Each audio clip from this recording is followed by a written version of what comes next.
Hi guys, ako nga pala ay mag-i-steam ng kulay pink na bangus. Bangus bagang tilapia. Ayan. Andito na yung isa nakasalang na dahil wala kaming steamer. So itong improvised na rice cooker na lang. Ito pa yung last eh. Balutin ko lang. Dagan lang natin ng kalamansi para pantanggal ng lansa.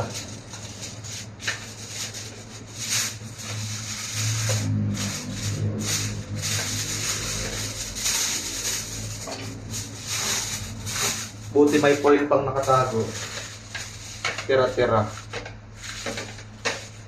Tapos, isasalang natin dito sa kabila.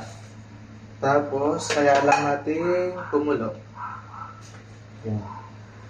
Okay. Mamaya, pacheck ko sa inyo pagluto na. Bye-bye! Okay, testing na natin to kung talagang ito'y luto na. Kasi nakulo na eh. Mga 20 minutes na din yata o 30 minutes. Mukha namang siyang luto na. Ayun, malambot na oh. Tingin natin. Okay, patayin na natin.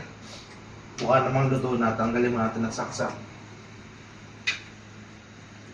Tapos, ahonin natin.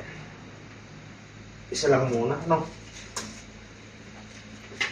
Tutok mo dito. Bungal lang videographer of photo. Wow! Yummy. Ang bango.